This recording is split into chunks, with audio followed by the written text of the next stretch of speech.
চলাচল শুরু হলেও শিডিউল বিপর্যয়। স্বাভাবিক হতে 2-1 দিন লাগবে। বাস ধর্মঘটে বিপাকে বরিশালের যাত্রীরা। প্রশাসনের আশ্বাসে 3 দিন পর খুলনা অঞ্চলে ট্যাঙ্ক লরি ধর্মঘট প্রত্যাহার। ডিপো থেকে 16 জেলায় তেল সরবরাহ শুরু।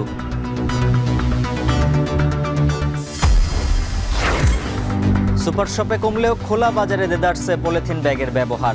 ব্যবস্থা নেয়ার হুঁশিয়ারি পরিবেশ উপদেষ্টার।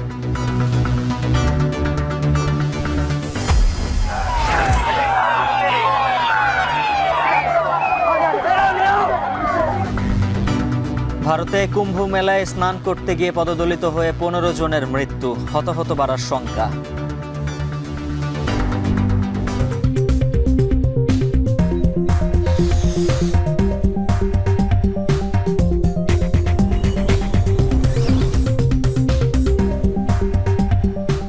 স্বাগত। এখন ঢাকা। পুরো আয়োজনের সঙ্গে আছে আমি উজ্জ্বল হাফিজ।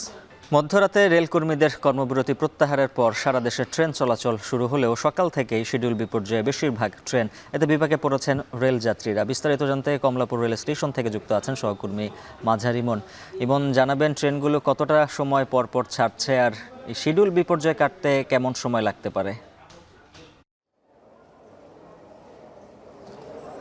উজ্জ্বল, আমরা কথা বলেছিলাম এই ঢাকা রেলওয়ে স্টেশনে যেই ম্যানেজার রয়েছেন তার সাথে। তিনি যেটি বলেছেন যে মূলত এখানে যেই একটি ট্র্যাক ব্যালেন্সের যে বিষয়টি রয়েছে, অর্থাৎ ঢাকার বাইরে যে সমস্ত ট্রেনগুলো রয়েছে সেগুলো ঢাকাতে এসে পৌঁছানোর যেই সময়সীমাটি অতিক্রম হয়ে গেছে, অর্থাৎ দেরি হওয়ার কারণে মূলত ঢাকা থেকে সেই ট্রেনগুলো আবার যে গন্তব্যস্থল রয়েছে সেখানে যেতে পারছে না। এই একটি ট্র্যাক ব্যালেন্সের কারণেই মূলত এখানের যেই বিলম্বিত সময়ে মূলত ট্রেন যাত্রাটি হচ্ছে, এবং পাশাপাশি ইঞ্জিনজনিত কিছু সমস্যা রয়েছে। যেহেতু কর্মবিরতি ছিল, এখানে অনেক শ্রমিকরা কাজ করে, তো এই সার্বিক বিষয়টির কারণে মূলত ট্রেন চলাচল সকালবেলা থেকে শুরু হলেও, আমরা শুরুর কথা বললেও কিন্তু মূলত যেই বিষয়টি হচ্ছে যে বিলম্ব হচ্ছে ট্রেন যাত্রা, সেই বিষয়টি একেবারে সকালবেলা থেকে স্পষ্ট হয়েছে। এখন পর্যন্ত আমাদের কাছে যতটুকু তথ্য রয়েছে, এই ঢাকা রেলওয়ে স্টেশন থেকে 15টি ট্রেন নিজ নিজ যে গন্তব্যস্থল রয়েছে সেখানে ছেড়ে গিয়েছে। প্রতিটি ট্রেনে আমরা দেখেছি 1 ঘন্টা 2 ঘন্টা, এবং কোনো ট্রেন বিশেষ করে আমরা দেখেছি যে পারাবত এক্সপ্রেস যেটি রয়েছে সিলেটগামী, সেই ট্রেনটি কিন্তু 3 ঘন্টার উপরে লেট করে ছেড়েছে, রাজধানী ছেড়েছে। এবং এরকম অসংখ্য ট্রেন, অর্থাৎ 15টি ট্রেনের প্রত্যেকটি ট্রেনই আমরা দেখেছি যে কোনো ট্রেন 1 থেকে 3 ঘন্টা পর্যন্ত দেরি করে ছেড়েছে। আর যেটি বলছিলাম, যাত্রীদের সাথে আমার কথা হয়েছে, যাত্রীরা যেটি বলছেন যে মূলত তাদের যে এই ট্রেন যাত্রা গতকালকে মধ্যরাতের পর মূলত কর্মবিরতির যে স্থগিতের কারণে যে ট্রেন যাত্রাটি তারা আজকে কমলাপুর রেলওয়ে স্টেশনে এসেছেন, তবে তাদের যেই যাত্রা সেটি কিন্তু এক ধরনের অনিশ্চয়তার মধ্যেই ছিল, এবং অনেকে এখন পর্যন্ত এই কমলাপুর রেলওয়ে স্টেশনে অবস্থান করছেন যেই সমস্ত ট্রেনগুলো ছেড়ে যাবে। আমরা রেল কর্তৃপক্ষের সাথে কথা বলছিলাম, তারা যেটি বলছেন তাদের আজকের দিনে মূলত 40 জোড়া ট্রেন এই কমলাপুর রেলওয়ে স্টেশনে যোগাযোগ করার কথা রয়েছে, অর্থাৎ ঢাকা ছাড়বে এবং ঢাকাতে প্রবেশ করবে 40 জোড়া ট্রেন সর্বমোট, এবং এখন পর্যন্ত 15টি ট্রেন ছেড়েছে। এবং যেই বিষয়টি বলছে যে যেহেতু কর্মবিরতির কারণে পুরো ট্রেনের যে শিডিউল রয়েছে সেই শিডিউলের একটি প্রভাব পড়েছে, চাপ পড়েছে, সেই চাপটি কাটিয়ে নিতে পুরোপুরি যে ট্রেন চলাচলের যে স্বাভাবিকতা সেটি আসতে আরও 2 দিন সময় লাগতে পারে, যেহেতু সারা দেশের ট্রেন চলাচলের বিঘ্ন ঘটেছিল এই কর্মবিরতির ফলে। এবং যাত্রীরা যেটি বলছেন যে গণপরিবহন, অর্থাৎ ট্রেনের মতো অত্যন্ত গুরুত্বপূর্ণ একটি গণপরিবহনের যেই যাত্রায় বিঘ্ন ঘটায় সেটি যাতে ভবিষ্যতে না হয় সেই বিষয়টি যাত্রী সাধারণ গুরুত্ব দিতে বলেছেন। এবং রেল কর্তৃপক্ষ আরেকটি বিষয় যেটি বলছেন, তারা কিন্তু তাদের যে ট্রেন যাত্রার যেই টিকিটের যে বিষয়টি, তারা বলছেন যে আজকের দিন পর্যন্ত যারা টিকিট কেটেছিলেন তাদের যে রিফান্ডের যে বিষয়টি, অর্থাৎ তাদের অর্থ ফিরিয়ে দেওয়ার যে বিষয়টি সেটি চলমান থাকবে, এবং আগামীকালকে থেকে তার যে টিকিটগুলো রয়েছে, যে শিডিউলের ট্রেনের টিকিটগুলো কাটা রয়েছে, সেই টিকিট দিয়ে তারা যার গন্তব্যস্থলে তারা যেতে পারবেন। আমরা কিন্তু দেখেছি সকালবেলা থেকে আইন শৃঙ্খলা বাহিনীর অর্থাৎ পুলিশের উপস্থিতিও দেখেছি রেলওয়ে স্টেশনে, যাতে কোনো ধরনের বিশৃঙ্খলা না ঘটে সেই বিষয়টিও রেল কর্তৃপক্ষ দেখছেন। এবং সার্বিকভাবে যদি বলতে পাই, আজকে সকালবেলা থেকে আমি এই ঢাকা রেলওয়ে স্টেশনে ছিলাম, এবং সকালবেলা যেটি বলছিলাম 6:30টার থেকে মূলত এই ট্রেন চলাচল শুরু হয়। ধূমকেতু এক্সপ্রেস রাজশাহীগামী এই ট্রেনটি দিয়ে শুরু হয়, এবং পর্যায়ক্রমে আমরা দেখেছি কক্সবাজারগামী পর্যটক এক্সপ্রেস, পরবর্তীতে পারাবত এক্সপ্রেস, বর্ণমালা এক্সপ্রেস, এরকম পর্যায়ক্রমে প্রতিটি এক্সপ্রেস কিন্তু ট্রেনগুলো কিন্তু যাত্রা শুরু করে। পাশাপাশি কমিউটার ট্রেনও কিন্তু চলে গিয়েছে, রাজধানী ছেড়েছে, এবং অসংখ্য ট্রেন ছাড়বে। যেটি বলছিলাম তাদের যেই টার্গেট রয়েছে 40 জোড়া ট্রেন তারা ছাড়বে এবং ঢাকাতে প্রবেশ করবে, এবং সেই অনুযায়ী মূলত ঢাকা রেলওয়ে কর্তৃপক্ষ কাজ করছে। এবং আমরা দেখেছি যে তাদের যেই শ্রমিকরা কর্মবিরতিতে ছিলেন তারাও কিন্তু ফিরেছেন। ট্রেন কাটা থেকে শুরু করে ট্রেন ঘোরানো, ইঞ্জিন ঘোরানো, সার্বিক বিষয় কিন্তু চলছে। তবে যেটি বলছিলাম যে যেহেতু একদিনের যে কর্মবিরতি ছিল, সেই সার্বিক বিষয়টি খাপ খাইয়ে আনতেই পুরো ট্রেন যাত্রায় যে একটি বিলম্ব চিত্র সেটি বলছে যে পুরোপুরি ঠিক হতে 2 দিন মতো সময় লাগবে। তো এই ছিল আমার কাছে সবশেষ। কমলাপুর রেল স্টেশনের চিত্র জানছিলাম, এবার ঢাকার বাইরে যেতে চাই। চট্টগ্রাম থেকে যুক্ত আছেন সহকর্মী হোসাইন জিয়াদ, কুমিল্লা থেকে মাসুদ আলম। শুরুতেই হোসাইন জিয়াদের কাছে জানবো, জিয়াদ জানাবেন এখন পর্যন্ত কয়টি ট্রেনের শিডিউল বিপর্যয় হয়েছে, কত সময় লাগতে পারে সমস্যা সমাধান হতে?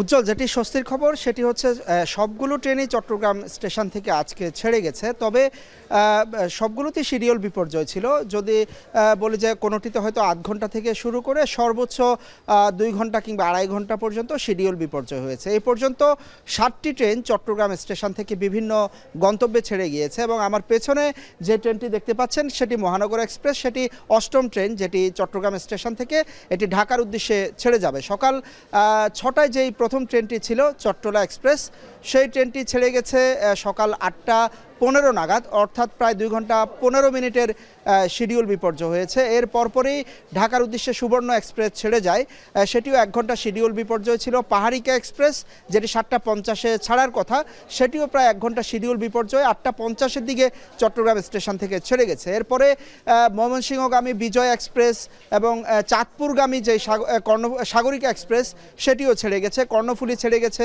ঢাকার উদ্দেশ্যে এবং কক্সবাজারে যে ট্রেনটি যায়, কক্সবাজার স্পেশাল ট্রেন যেটি পর্যটকবাহী, সেই ট্রেনটিও প্রায় 2 থেকে 2.5 ঘন্টা পর চট্টগ্রাম স্টেশন থেকে ছেড়ে যায়। তবে স্বস্তির খবর যেটি 2-2.5 ঘন্টা পর হলেও রেলপথে যারা যান, যেসব যাত্রী রয়েছেন তারা আসলে নির্বিঘ্ন নিরাপদ যাত্রা হিসাবে এটিকে বেছে নেন, তারা আসলে যেতে পারছেন। তবে আজকে তুলনামূলক কিন্তু যাত্রী সংখ্যা আমরা কম দেখেছি।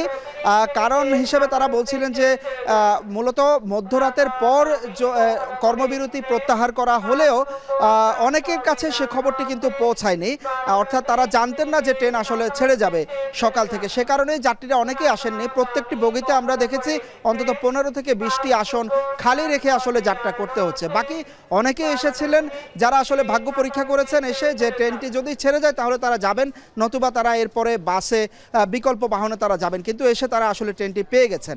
রেল কর্মকর্তারা বলছেন যে মূলত রাতে কর্মবিরতি প্রত্যাহার হওয়ার পর সকাল 6টার দিকে তারা ট্রেনের ইঞ্জিনটি বুঝে পেয়েছেন। তারপর সেটি পরীক্ষা নিরীক্ষা, জ্বালানি সরবরাহ নিশ্চিত করতে তো 1 থেকে 2 ঘন্টা পর্যন্ত সময় লেগে যাচ্ছে। তবে তারা যেটি বলছেন যে আজকে দিনের মধ্যে তারা বাকি যে শিডিউল বিপর্যয় রয়েছে সেটি তারা কাটিয়ে উঠতে পারবেন, কারণ গতকাল যে ট্রেনগুলো ছিল সেগুলোর যাত্রা একেবারে বাতিল করা হয়েছে। সে কারণে বড় ধরনের বিপর্যয়ের কোনো আশঙ্কা নেই। তো এই ছিল আমার কাছে চট্টগ্রাম থেকে সবশেষ খবর। এবার যেতে চাই কুমিল্লায়, সেখানে আছেন সহকর্মী মাসুদ আলম। মাসুদ, জানাবেন যে ট্রেনটি ছেড়ে যাচ্ছে এটি কত সময় পর ছেড়ে গেল, আর সার্বিক চিত্র কেমন সেখানের?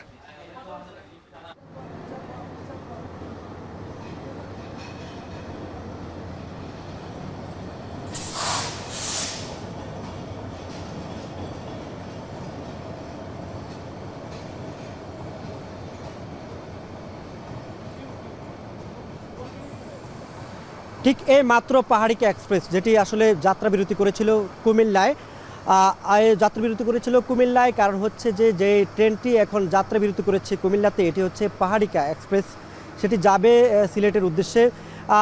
প্রায় 2 ঘন্টা আপনার যে বিলম্বে এই ট্রেনটি কুমিল্লা এসে পৌঁছেছিল।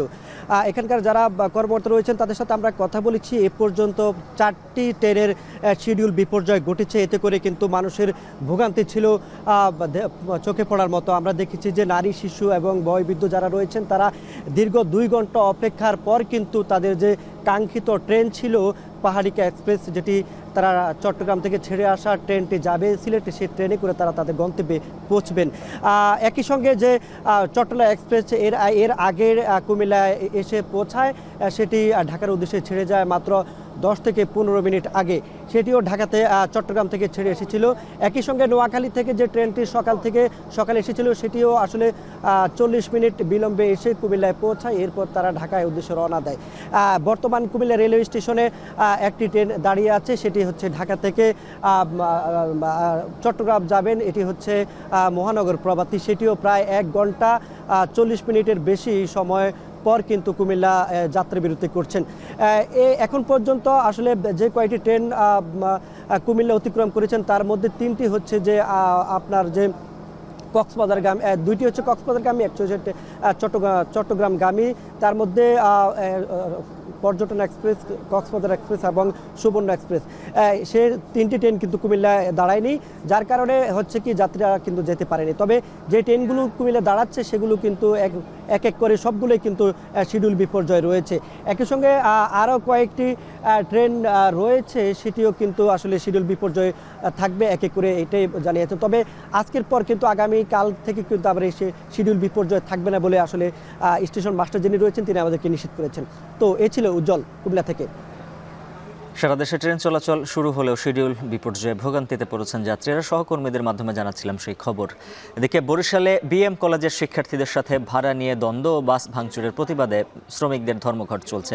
হঠাৎ এমন ঘটনায় বিপাকে পড়েছেন দক্ষিণাঞ্চলের যাত্রীরা। এ নিয়ে বিস্তারিত জানাতে রূপাতলী বাস টার্মিনাল থেকে যুক্ত আছেন সহকর্মী ফিরদাউস সোহাগ।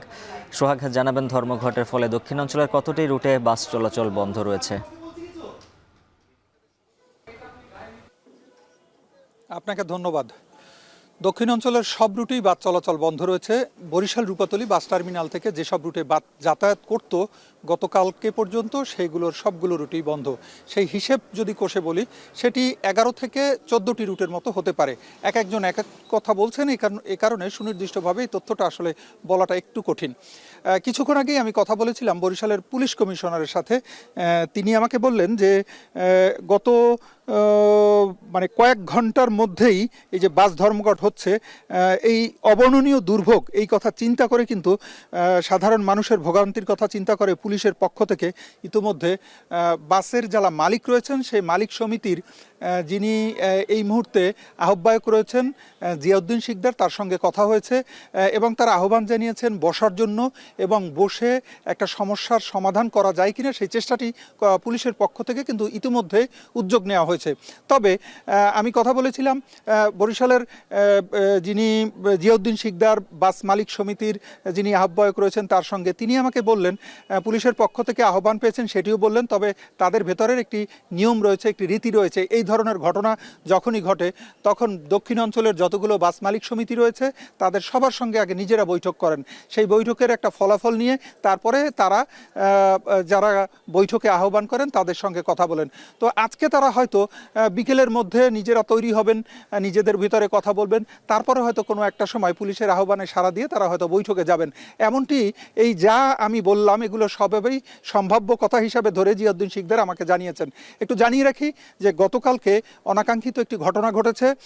একজন বিএম কলেজের শিক্ষার্থীদের পক্ষ থেকে অভিযোগ করা হয়েছে যে একটি বাসে যখন সে চড়েছিল তখন তাকে বলা হয়েছিল অর্ধেক ভাড়া নেয়ার জন্য। যাত্রীর পক্ষ থেকে আহ্বান করা হয়েছিল অর্ধেক ভাড়া যেন নেওয়া হয়, কিন্তু তিনি কোনোভাবেই কিন্তু তাতে রাজি হচ্ছিল না বাস মালিকদের পক্ষ থেকে। কিন্তু সেই বাস মালিকরা যখন যারা কাউন্টারে যিনি ছিলেন তিনি যখন সেটি রাজি হননি তখন তার সঙ্গে বচসা হয়। এটাই ছিল সূত্র। এর পরবর্তীতে বাস শ্রমিক এবং ছাত্রদের সঙ্গে এটা নিয়ে কিন্তু নানান জটিলতা তৈরি হয়, রাস্তা বন্ধ করে দেওয়া হয়। এর প্রেক্ষিতে কিন্তু নিরাপত্তার ইস্যু তুলে আজকে সকাল থেকে বাস শ্রমিকরা বাস ধর্মঘট আহ্বান করেছিল। এই ছিল আমার হাতে থাকা সর্বশেষ। প্রশাসনের আশ্বাসে টানা 3 দিনের কর্মবিরতির পর কাজে যোগ দিলেন খুলনা বিভাগীয় ট্যাঙ্ক লরি শ্রমিক ইউনিয়ন। সকালে ডিপোগুলো থেকে শুরু হয়েছে জ্বালানি তেল সরবরাহ কার্যক্রম।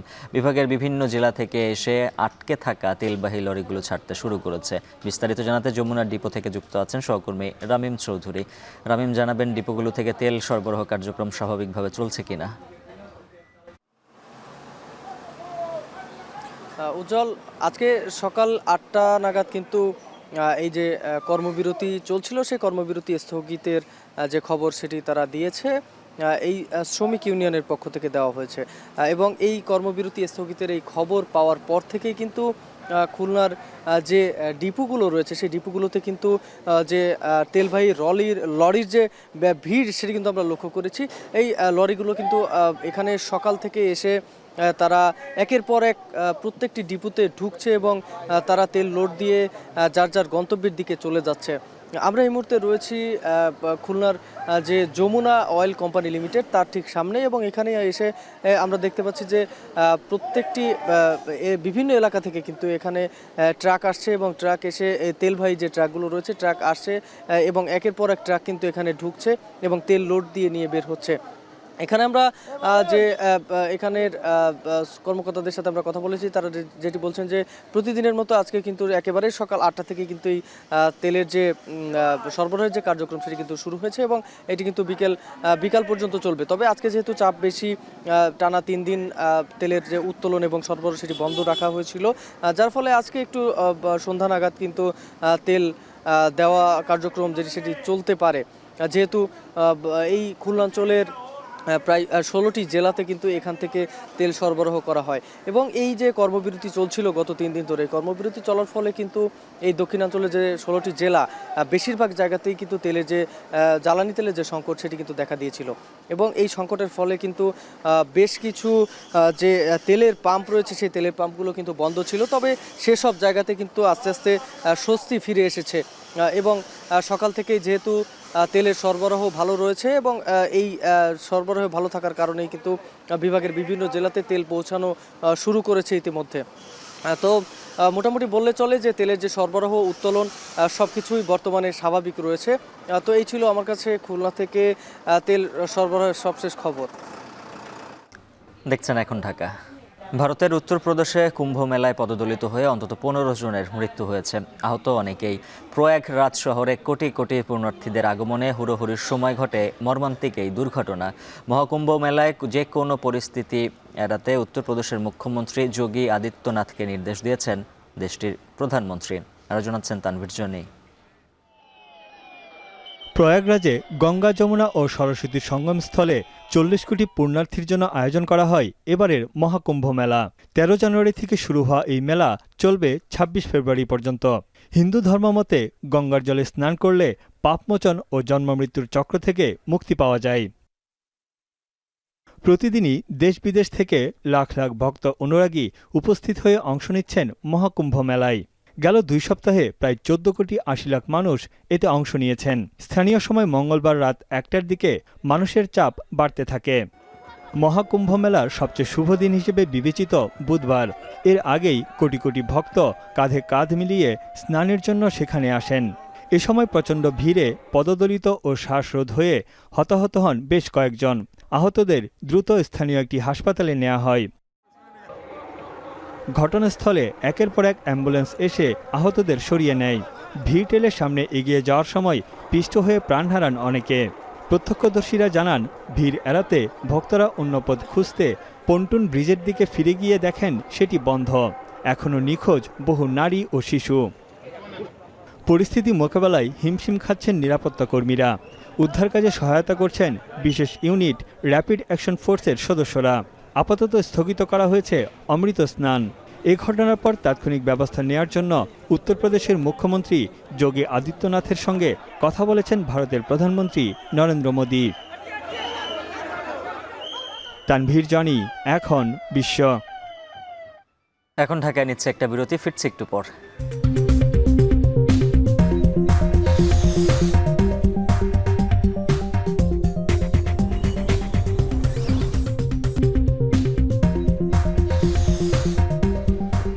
আবারও স্বাগত, দেখছেন এখন ঢাকা। নিষিদ্ধ ঘোষণার পর 2.5 মাস পার হলেও এখনও খোলা বাজারে পলিথিন ব্যাগের আধিপত্য কমেনি। সুপার শপে কমলেও কাঁচা বাজারে অবাধে চলছে পলিথিনের ব্যবহার। ক্রেতা বিক্রেতাদের অভিযোগ, কম খরচে সহজ বিকল্প না থাকায় তারা পলিথিন ব্যাগ ব্যবহার করছেন। যদিও পরিবেশ উপদেষ্টা বলছেন, পলিথিনের ব্যবহার বন্ধে সামনে আরও কঠোর হবে সরকার। শম্পা বিশ্বাসের প্রতিবেদন। বাজার করতে আসা ক্রেতার কাছে প্রশ্ন ছিল, ব্যাগ কোথায়? উত্তরে কেউ বললেন বাসায় রেখে এসেছেন, আবার কেউ পলিথিনের বিকল্প নেই বলে দায় সারলেন। আসলে তো আমি কাজ করে আসলাম, আর কাজের পরে স্বাভাবিকভাবে ব্যাগ নিয়ে বের হওয়া হয় না। অল্টারনেটিভ থাকলে অবশ্যই আমি সেটা ব্যবহার করব। যেখানে আছে সেখানে তো আমি ব্যবহার করি। আমরা অনেকেই জানি যে এটা আসলে স্বাস্থ্যের জন্য অনেক ক্ষতিকর, কিন্তু তারপরেও আমরা আসি এইভাবে। মানে অনেকটা হয়েছে কি আস্তে আস্তে অভ্যস্ত হয়ে গেছে এরকম, সেই জন্য আর কি এইভাবে আসা। নিষিদ্ধ ঘোষণার পর 2.5 মাস পার হলেও এখনও খোলা বাজারে পলিথিন ব্যাগের ব্যবহার কমেনি। সুপার শপে কিছুটা কমলেও কাঁচা বাজারে অবাধে চলছে পলিথিনের ব্যবহার। রাজধানীর বিভিন্ন বাজার ঘুরে দেখা যায় ফলমূল, শাকসবজি থেকে শুরু করে প্রায় সব পণ্যই পলিথিনে মোড়া। এ বিষয়ে ক্রেতা বিক্রেতা উভয়ই উদাসীন। ভিজা জিনিস কাগজে দিলে কাগজ ভিজা পড়ে যাবো। পলিথিনে না রাখলে তো আপনার খোলামেলা রাখলে তো আপনার জীবাণু অনেক কিছু বা অনেক কিছুই দেখা যায়। পলিথিন আমি চাই উঠুক, কিন্তু পলিথিনের পরবর্তীতে কি হইলে ভালো হয় সেটা আনতে হবে। ওনারা বন্ধ করে দেয় তাহলে আমরা আনবো না, আমরা না পাইলে তারা আনতাম না। নিষিদ্ধ করছে কই, দোকানদার তো না দিয়ে পারে না, দোকানদার তো দেয়, আমরা কি করব? তবে বাস্তবতা যাই হোক, পলিথিন বন্ধে সরকারকে আরও কঠোর হওয়ার পরামর্শ এই পরিবেশবিদের। এটির আমদানি অর্থাৎ এটির উৎপাদন ম্যাটেরিয়ালের আমদানি ম্যাটেরিয়াল এবং এর উৎপাদন এই দুটি জায়গাতে ইন্টারভেনশন দরকার ছিল। সেই দুটি জায়গাতে আমরা উপযুক্ত ইন্টারভেনশনে এখনও যেতে পারি নাই, যে কারণে সাপ্লাই চেইনটা রয়ে গেছে। শুধুমাত্র আমরা ভোক্তাদেরকে মাঝে মধ্যে এটি কিনা থেকে বিরত থাকার জন্য বাজার এনফোর্সমেন্টের কখনো কখনো দেখা যায়। এই কখনো কখনো এনফোর্সমেন্টে পলিথিন ফেজ আউট হবে না। এদিকে পলিথিন বন্ধে বিভিন্ন সময় অভিযান চালাতে গিয়ে ব্যবসায়ীদের তোপের মুখে পড়তে হচ্ছে সরকারি কর্মকর্তাদের। এমন পরিস্থিতিতে কবে নাগাদ এবং কিভাবে পলিথিন ব্যাগ বন্ধ করতে সক্ষম হবে সরকার? প্রশ্ন ছিল পরিবেশ উপদেষ্টার কাছে। এটা যেহেতু মানুষের অভ্যাসে পরিণত হয়েছে, এই অভ্যাসটা বদলাতে একটু সময় লাগবে। কামরাঙ্গীর চরে আমরা বড় বড় কারখানাগুলো বন্ধ করে দিয়েছি। এখন আমরা পলিথিন শপিং ব্যাগ যে পরিবহন করা হচ্ছে সেটার ব্যাপারেও স্বরাষ্ট্র মন্ত্রণালয়ের সাথে কথা হচ্ছে, ট্রাফিক পুলিশের সাথে কথা হচ্ছে, বন্ধ করা হবে। গত অক্টোবরের আগে 2002 সালেও একবার পলিথিন নিষিদ্ধ করে সরকার। তারপরেও গত 2 দশকে দেশে পলিথিনের উৎপাদন এবং ব্যবহার বাড়তে দেখা গেছে। সংশ্লিষ্টরা বলছেন, উৎপাদন পর্যায়ে পলিথিন বন্ধ না করলে এর ব্যবহার রোধ করা সম্ভব নয়। শম্পা বিশ্বাস, এখন, ঢাকা। পিলখানা হত্যাকাণ্ডে অভিযুক্ত সদস্যদের মুক্তি দেয় উদ্বেগ জানিয়েছেন শহীদ পরিবারের সদস্য, সেনা কর্মকর্তারা। সকালে মহাখালীতে রওয়া কনভেনশন হলে সংবাদ সম্মেলনে তারা বলেন, অভিযুক্তরা নিজেদের যেভাবে নির্দোষ দাবি করছেন তা জাতির বিবেচনা করা উচিত। ভুক্তভোগীরা বলেন, পিলখানা হত্যাকাণ্ডের সুষ্ঠু বিচারের পাশাপাশি কোনো অপরাধীরা যেন পার না পায় তা নিশ্চিত করতে হবে। সংবাদ সম্মেলনে 25 ফেব্রুয়ারিতে পিলখানা হত্যাকাণ্ডের ভয়াবহতার বর্ণনা করেন তারা। শহীদ সেনা সদস্যদের সন্তানরা 36 ঘন্টা পর কিভাবে জিম্মি অবস্থা থেকে বেরিয়ে আসেন সেই স্মৃতিচারণ করেন তারা। অভিযুক্ত বিডিআর সদস্যরা যদি নির্দোষ হয় তাহলে তাদের বাবাদের কারা মারল এমন প্রশ্ন তোলেন শহীদ পরিবার। উল্লেখ্য, 2009 সালের 25 ও 26 ফেব্রুয়ারি ঢাকার পিলখানায় তৎকালীন বিডিআরদের একটি দল নানান দাবিতে বিদ্রোহ করেন।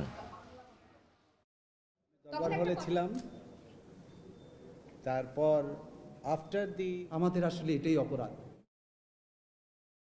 ঢালাওভাবে এমনকি হত্যাকারীদেরকেও ছেড়ে দেওয়ার জন্য যে আবেদনগুলো তুলে আসছে সেগুলা যেন সত্যি সত্যি না হয়, সেই শঙ্কায় কিন্তু আজকে আমাদের এই প্রেস কনফারেন্স।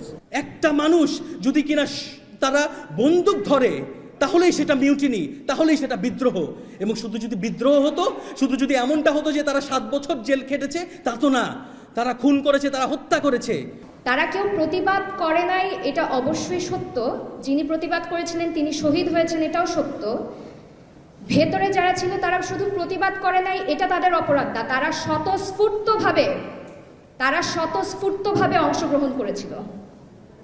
সেদিনের অপরাধ একমাত্র খুন করা না, সেদিনের অপরাধের সাথে অনেক কিছু ছিল। অনেকে বলে যে প্রি প্ল্যান্ড এই অফিসারকে মারবে, ওই অফিসারকে মারবে। No, it was officers killing only. Mohammadpur থানার হত্যা চেষ্টা মামলায় সাবেক মন্ত্রী আনিসুল হককে 3 দিন ও বাড্ডা থানার হত্যা মামলায় সাবেক মেয়র আতিকুল ইসলাম 4 দিন ও মোহাম্মদপুর থানার হত্যা মামলায় সালমান এফ রহমান ও সাবেক আইজিপি চৌধুরী আবদুল্লাহ আল মামুনকে 3 দিনের রিমান্ডে দিয়েছেন আদালত। এছাড়াও উত্তরা পশ্চিম থানার হত্যা চেষ্টা মামলায় গাজীপুরের সাবেক ভারপ্রাপ্ত মেয়র আসাদুর রহমান কিরণ 4 দিনের ও ধানমন্ডি হত্যা মামলায় ঢাকা বিশ্ববিদ্যালয় ছাত্রলীগের সাধারণ সম্পাদক হাসান সৈকতের 4 দিনের রিমান্ড মঞ্জুর করা হয়। এছাড়া রাজধানীর বিভিন্ন থানার মামলায় সাবেক এমপি গোলাম কিবরিয়া টিপু, সাবেক সচিব মহিবুল হক, আওয়ামী লীগ নেতা মনোয়ার ইসলাম ও ডায়মন্ড ওয়ার্ল্ডের ব্যবস্থাপনা পরিচালক দিলীপ কুমার আগরওয়ালকে গ্রেফতার দেখানো হয়েছে। সকালে তাদের ঢাকার আদালতে হাজির করা হলে তাদের এই আদেশ দেন মেট্রোপলিটন ম্যাজিস্ট্রেট MA আজহারুল ইসলামের আদালত।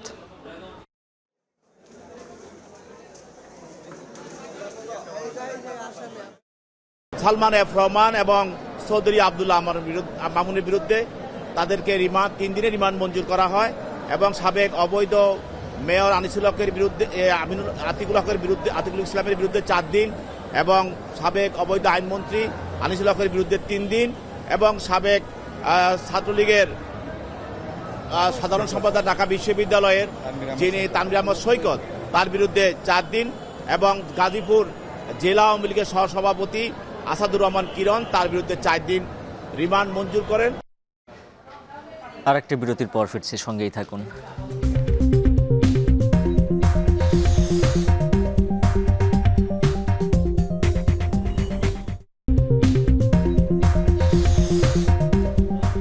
আবারও স্বাগত, দেখছেন এখন ঢাকা। ভোলায় বাস ও সিএনজি অটোরিকশা শ্রমিকদের মধ্যে সংঘর্ষ হয়েছে। সময় 5টি সিএনজি অটোরিকশায় আগুন দেয়া হয়। স্থানীয়রা জানান, বীরশ্রেষ্ঠ মোস্তফা কামাল বাস টার্মিনালে মহাসড়কে অবৈধ যান চলাচল বন্ধের দাবিতে ধর্মঘটের ডাক দেয় ভোলা জেলা বাস ও মিনিবাস মালিক সমিতি। ইট পাটকেল নিক্ষেপ এবং 5টি সিএনজি অটোরিকশায় আগুন দেয়া হয়। বেলা 11টায় বাস স্ট্যান্ড এলাকায় সিএনজি অটোরিকশা চলাচলের সময় অতর্কিত হামলা চালানো হয়। এ সময় বাস শ্রমিক ও সিএনজি শ্রমিকদের সাথে সংঘর্ষের ওই ঘটনা ঘটে। এক পর্যায়ে সিএনজি অটোরিকশায় অগ্নিসংযোগ করা হয়। আইন শৃঙ্খলা নিয়ন্ত্রণে পুলিশ ও নৌবাহিনী মোতায়েন রয়েছে। বাস ধর্মঘট চলায় দুর্ভোগে পড়েছেন দূর দূরান্তের যাত্রীরা। এদিকে মঙ্গলবার যাত্রী তোলা নিয়ে বাস ও সিএনজি শ্রমিকদের মধ্যে সংঘর্ষের ঘটনার পর থেকে অভ্যন্তরীণ সকল রুটে বাস চলাচল বন্ধ রয়েছে।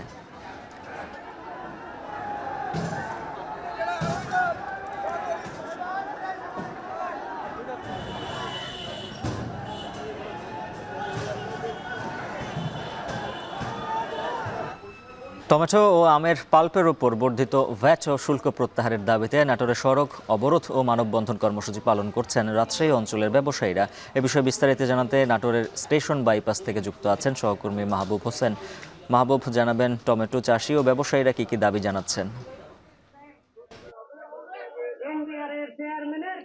জি উজ্জ্বল, আপনি যেমনটি বলছিলেন, আমরা এই মুহূর্তে রয়েছি নাটোরের বন বেলঘরিয়া বাইপাসে। এই মুহূর্তে কৃষকরা কিন্তু রাস্তায় টমেটো ফেলে তারা কিন্তু প্রতিবাদ জানাচ্ছেন। অর্থাৎ এই মুহূর্তে কিন্তু নাটোরের যে বাইপাস রয়েছে সেটি কিন্তু এখন বন্ধ এবং তারা অবরোধ করে, আপনাদেরকে একটু দেখানোর চেষ্টা করছি যে দেখতে পাচ্ছেন যে তারা এই যে টমেটো রয়েছে, যে তাদের যে কৃষকদের উৎপাদিত যে টমেটো তারা কিন্তু এভাবে রাস্তায় ফেলে তারা এখন কিন্তু বিক্ষোভ করছে। তারা যেটি বলছে যে এই যে 5% থেকে যে 15% ভ্যাট এবং মূসক যে বাড়ানো হয়েছে এর প্রতিবাদে কিন্তু তাদের আজকের এই কর্মসূচি। তারা যেটি বলছে যে রাজশাহী, চাপাই এবং নাটোর অঞ্চলের কৃষকরা যে পরিমাণ টমেটো উৎপাদন হয় তারা কিন্তু এখন বিক্রয় করতে পারছে না। অর্থাৎ এই যে টমেটোর যে চাহিদা এটি ন্যায় প্রাণ, কিষান এবং আরো যে সব বড় বড় কোম্পানি রয়েছে, অর্থাৎ এই কোম্পানিগুলো কিন্তু তারা এই ভ্যাট এবং মূসক বাড়ানোর পরে কিন্তু তারা আর এই টমেটো কিনছে না কৃষকদের কাছ থেকে। এতে করে কৃষকরা কিন্তু বেশ বিপাকে পড়েছেন এবং এর সাথে প্রায় এই অঞ্চলের 800 থেকে 1000 কৃষক এবং যারা ব্যবসায়ীরা রয়েছেন তারা কিন্তু এই দুর্ভোগে পড়েছেন এবং তারা ক্ষতির মুখে পড়েছেন। যার কারণে আজকে কিন্তু তারা এই যে রাস্তায় টমেটো পেলে তারা এই ধরনের প্রতিবাদ জানাচ্ছেন এবং তারা যেটি দাবি করছেন যে খুব শীঘ্রই যদি বর্ধিত যে ভ্যাট এবং ট্যাক্স বাড়ানো হয়েছে এটি যদি প্রত্যাহার করা না হয় আগামী দিনে কিন্তু তারা বড় ধরনের আরো ক্ষতির শিকার হবেন এবং লোকসানের শিকার হবেন এবং এর সাথে যারা জড়িত রয়েছেন এই জড়িতরা তারা ক্ষতির শিকার হবেন বলে তারা এমনকি দাবি জানিয়েছেন। এবং তারা যেটি বলছে যে কৃষক বিরোধী যে এনবিআর এর চেয়ারম্যান রয়েছে তারকে পদত্যাগ করতে হবে এবং আরো যেসব বিভিন্ন যে দাবিগুলো রয়েছে তারা কিন্তু এই অবরোধ করে তারা এখানে দাবি জানাচ্ছেন। এই মুহূর্তে কিন্তু এই বন বেলঘরিয়া অর্থাৎ নাটোর রাজশাহী যে মহাসড়ক রয়েছে সেটি কিন্তু বন্ধ রয়েছে এবং যে যান চলাচল সেটি কিন্তু বন্ধ রয়েছে এবং এতে করে কিন্তু দুই পারের যে যান চলাচল সেটি কিন্তু বন্ধ রয়েছে। আপনাকে আরেকটু জানিয়ে রাখি যে এই রাজশাহী অঞ্চলের অন্তত যে 25% টমেটো কিন্তু প্রাণ কোম্পানি কিনে, তারা কিন্তু এই ভ্যাট এবং যে মূসক রয়েছে এটি বৃদ্ধি করার পরে কিন্তু তারা আর কিনছে না, যার কারণে কৃষকের কিন্তু ক্ষেতে টমেটো তারা পচে নষ্ট হয়ে যাচ্ছে এবং এতে করে তারা কিন্তু দাম পাচ্ছে না। এতে করে তারা যেটি বলছে যে তারা এই ভ্যাট এবং ট্যাক্স যদি প্রত্যাহার করা না হয় তারা আগামী দিনে কিন্তু এটি যে কৃষকরা যে ক্ষতির শিকার হয়েছেন তারা কিন্তু আরো বড় ধরনের ক্ষতির শিকার হবেন বলে তারা আমাদেরকে এমনটি জানিয়েছেন। তো উজ্জ্বল, এই ছিল নাটোর থেকে আমার কাছে সবশেষ তথ্য। নাটোর থেকে মাহবুব হোসেন জানাচ্ছিলেন ব্যবসায়ীদের মানববন্ধন সম্পর্কে। বিশ্ব ইজতেমার প্রথম ধাপ সফল করতে টঙ্গীর ময়দান প্রস্তুত করতে দিনরাত কাজ করছেন মুসল্লিরা। এরই মধ্যে ৮০% কাজ শেষ। তৈরি হয়েছে মূল বয়ানের মঞ্চ, বসানো হয়েছে ৪৫০টিরও বেশি মাইক। বিদেশি মেহমানদের জন্য নির্মাণ করা হয়েছে আলাদা শেড। আগামী শুক্রবার ফজরের নামাজের পর রাম বয়ানের মধ্য দিয়ে শুরু হবে মূল আনুষ্ঠানিকতা। তারপর ইসলাম প্রচার ও আল্লাহ সন্তুষ্টি লাভের আশায় এবাদতে মগ্ন হবেন মুসল্লিরা। আরও জানাচ্ছেন জাবেদ আবদুল্লাহ। ১৬০ একরের টঙ্গীর বিশ্ব ইজতেমার ময়দান, যতদূর চোখ যায় সামিয়ানায় ঢাকা তুরাক্তির। এরই মধ্যে মাঠের পশ্চিম পাশে শেষ হয়েছে মূল বয়ানের মঞ্চ তৈরির কাজ। চলছে শেষ মুহূর্তের তোড়জোড়। সংস্কার করা হচ্ছে মুসল্লিদের চলাচলের রাস্তা, অজুখানা, পয় নিষ্কাশন ব্যবস্থার। নিরাপত্তার জন্য বসানো হয়েছে ৩৫০-এর বেশি সিসি ক্যামেরা। বাংলাদেশ সেনাবাহিনীর তত্ত্বাবধানে তৈরি হয়েছে ৬টি বেইলি ব্রিজ। নিশ্চিত করা হয়েছে নিরবিচ্ছিন্ন বিদ্যুৎ সরবরাহের। আগত মুসল্লিরা বলছেন, আল্লাহর নৈকট্য লাভের আশা ও অনুগ্রহ পেতে এই কাজে স্বেচ্ছায় যুক্ত হয়েছেন তারা। নিজেরাই শ্রম দিয়ে, নিজেরাই জানমাল সময় দিয়ে এগুলো আমরা তৈরি করতেছি। কারণ আল্লাহ জানমাল খরচ এটা আল্লাহর জন্য করতেছি, দিনের জন্য করতেছি। ইমানের বদলে জান্নাত দেবে, জান্নাতের যে নাজ নিয়ামত থাকবে সেগুলো দেবে আমলের বদলতে। মানুষ বেশি থেকে বেশি আমল করতে পারে, আমল শিখতে পারে, আমলদার হতে পারে, ইমানদার হতে পারে, এটাই উদ্দেশ্য। বিভিন্ন জেলার মুসল্লিদের ইবাদতের সুবিধার জন্য ময়দান জুড়ে চলছে ইট বিছানোর কাজ। বসানো হয়েছে 18টি ওয়াচ টাওয়ার। তীব্র বাতাস আর শীত থেকে রেহাই পেতে মূল খিত্তার আশেপাশে নির্মাণ করা হয়েছে টিনের শেড। পয়েন্টে পয়েন্টে 4টা 5টা 6টা এরকম 8টা করে ক্যামেরা থাকে। আর হচ্ছে আপনার স্টিলের বক্স বানছি, প্যাসকোড জয়েন দিছি, ক্যামেরা লাগাইছি। পরিবেশ আলহামদুলিল্লাহ ভালো, কাজ করে শেষের দিকে। 58তম বিশ্ব ইজতেমা সফল করার জন্য এরই মধ্যে প্রস্তুত করা হচ্ছে এই ময়দান। উলামা, মাশায়েখ ও তাবলিগ জামায়াতের মুরব্বীরা বলছে এরই মধ্যে 80% কাজ শেষ করা হয়েছে। নির্দিষ্ট সময়ের আগে আরও 20% কাজ শেষ করা হবে। ধারণা করা হচ্ছে বাংলাদেশ সহ বিশ্বের 45 থেকে 50টি রাষ্ট্রের 25 থেকে 30 লাখ মেহমান এবারের বিশ্ব ইজতেমায় অংশগ্রহণ করবে। এরপর ধর্মীয় শিক্ষা শেষে ইসলামের পবিত্র বাণী ও শান্তির বার্তা নিয়ে তাবলিগ জামায়াতের ছোট ছোট দলে ভাগ হয়ে জমিনে ছড়িয়ে পড়বে। শুরাই নিজামের মিডিয়া সমন্বয়ক বলছেন, ইজতেমা সফল করতে সব ধরনের আয়োজন শেষের পথে। এবার রেকর্ড সংখ্যক ধর্মপ্রাণ মুসল্লি ইজতেমায় অংশ নেবেন। ঢাকা এবং ঢাকার আশপাশ জেলা থেকে ধর্মপ্রাণ মুসল্লি ভাই, তাবলিগের সাথী ভাই, মাদ্রাসা তালিবুল ইলম ভাই সহ সকলেই মাঠ প্রস্তুতির কাজে নিয়োজিত হয়েছেন। ব্যাপক সংখ্যক মুসল্লিদের জায়গা দেওয়াটা আসলেই খুব কষ্টদায়ক হয়ে যায়। গত কয়েকবার ইজতেমায় আপনারা দেখে থাকবেন আমাদের সাথী ভাইয়েরা, ধর্মপ্রাণ মুসল্লি ভাইয়েরা খুব কষ্ট করে বিভিন্ন টয়লেটের ছাদগুলোর উপরে, রাস্তার ভিতর ধুলাবালির ভিতরে, আশেপাশে ছোট ছোট মাঠগুলোর ভিতরে খুব কষ্ট করে অবস্থান করেছিলেন।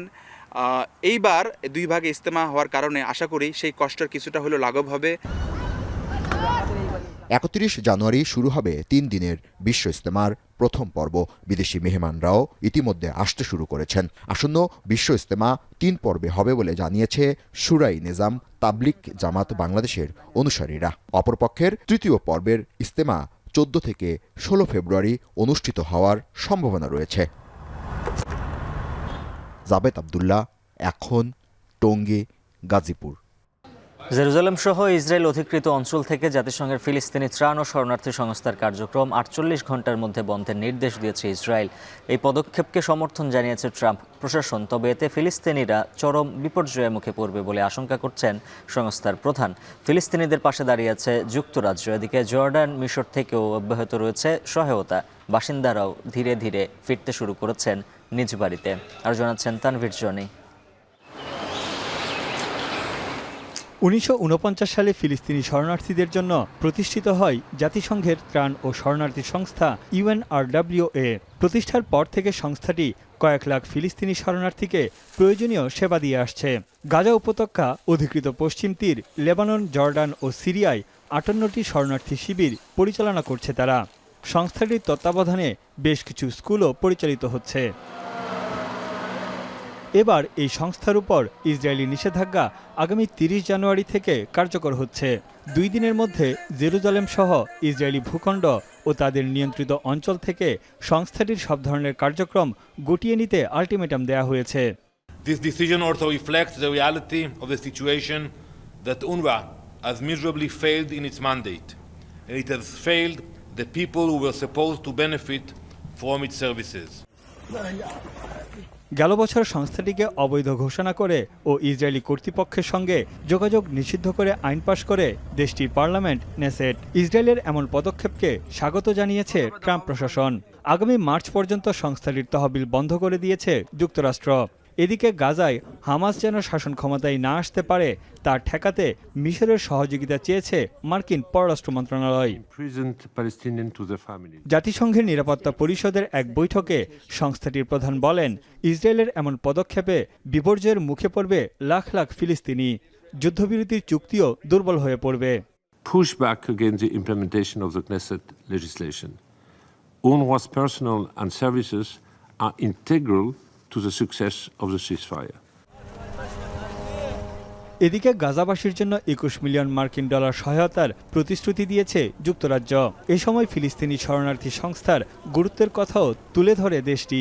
যুদ্ধবিরতি চলাকালীন ফিলিস্তিনিদের স্বাস্থ্যসেবা, পানি, খাদ্য ও আশ্রয় দিতে সহায়তা করবে ব্রিটিশ সরকার। সংস্থাটির কার্যক্রমের প্রতি সমর্থন জানিয়েছে দক্ষিণ কোরিয়াও। ইসরায়েল নিয়ন্ত্রিত কেরেম শালোম ক্রসিং দিয়ে গাজায় ঢুকছে মানবিক সহায়তার ট্রাক। মিশর ও জর্ডান থেকেও ফিলিস্তিনিদের জন্য আসছে সহায়তা। গেল এক সপ্তাহে এই সীমান্ত দিয়ে প্রায় 4200টি ত্রাণবাহী ট্রাক গাজায় প্রবেশ করেছে।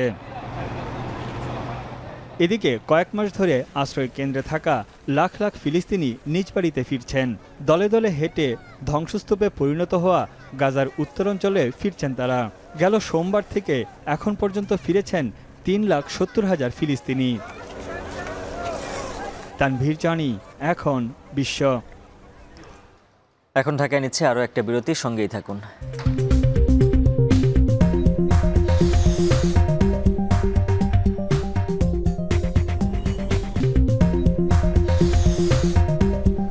আবারও স্বাগত, দেখছেন এখন ঢাকা।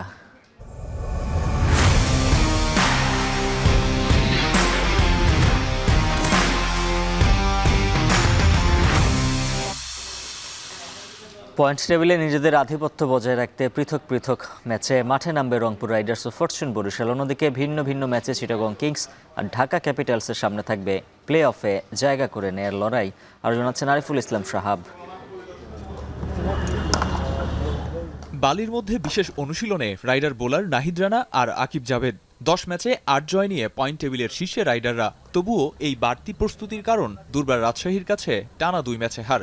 তাই রাইডারদের প্রচেষ্টা আবারও জয়ের ধারায় ফিরে শীর্ষস্থান নিশ্চিত করা।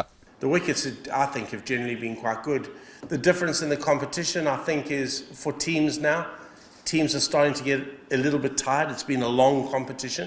But as I said to the gentleman over there, we need to find that spark and find that spark quickly to get some results over the next couple of days. Chittagong কিংসের এখনো বাকি 3 ম্যাচ, 5 জয় নিয়ে play অফের লড়াইয়ে অবস্থানও বেশ ভালো। তবুও স্বস্তিতে নেই বন্দরনগরীর দলটি, কারণ অবশিষ্ট 3 ম্যাচের 2 ম্যাচেই শরীফুল ইসলাম, শামীম পাটোয়ারিদের প্রতিপক্ষ রংপুর রাইডার্স ও ফরচুন বরিশাল, যেখানে প্রথম চ্যালেঞ্জের নাম রংপুর রাইডার্স। রংপুরের সাথে ব্যাক টু ব্যাক ম্যাচে হেরে গেলেও 8 ম্যাচে জয় নিয়ে টেবিলের শীর্ষে ওঠার দ্বারপ্রান্তে ফরচুন বরিশাল। প্রথম দেখায় ঢাকা ক্যাপিটালসকে হারিয়েছিল তামিমরা। এবারও লক্ষ্যটা অপরিবর্তিত। আমরা এখানে একটা ম্যাচ খেলেছি এবং আমরা মনে হয় হাই স্কোরিং ম্যাচটা খুব কমফোর্টেবলি চেস ডাউন করেছি। So wicket shouldn't be a problem all the time. আমার কাছে মনে হয় যে স্কিল এবং এই অ্যাপ্লিকেশনটাও ইম্পর্টেন্ট। যে প্রতিপক্ষ আসতেছে তাদেরকে নিয়ে প্ল্যানিং করছি, এর বাইরে অত বেশি আমরা ওইভাবে চিন্তা করছি না। টুর্নামেন্ট থেকে ছিটকে না গেলেও সেরা চারের প্রতিযোগিতায় অন্যান্যদের থেকে অনেকটাই পিছিয়ে ঢাকা। প্লে অফে জায়গা পেতে হলে বরিশালের বিপক্ষে জয়ের বিকল্প নেই লিটন সাব্বিরদের। শুধু তাই নয়, বাকি ম্যাচগুলো শুধু জিতলেই হবে না, তাকিয়ে থাকতে হবে অন্যান্য সমীকরণের উপরও। আরিফুল ইসলাম সাহাব, এখন ঢাকা। এখন ঢাকা শেষ করার আগে শিরোনামগুলো জানিয়ে দিচ্ছে আরও একবার।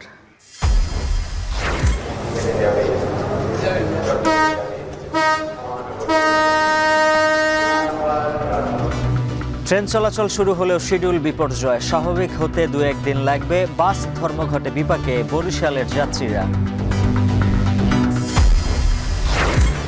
প্রশাসনের আশ্বাসে 3 দিন পর খুলনা অঞ্চলে ট্যাঙ্ক লরি ধর্মঘট প্রত্যাহার। ডিপো থেকে 16 জেলায় তেল সরবরাহ শুরু।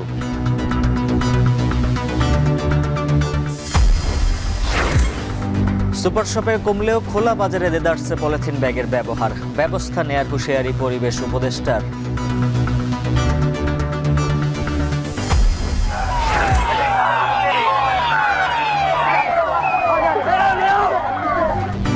ভারতে কুম্ভ মেলায় স্নান করতে গিয়ে পদদলিত হয়ে 15 জনের মৃত্যু, হতাহত বাড়ার শঙ্কা।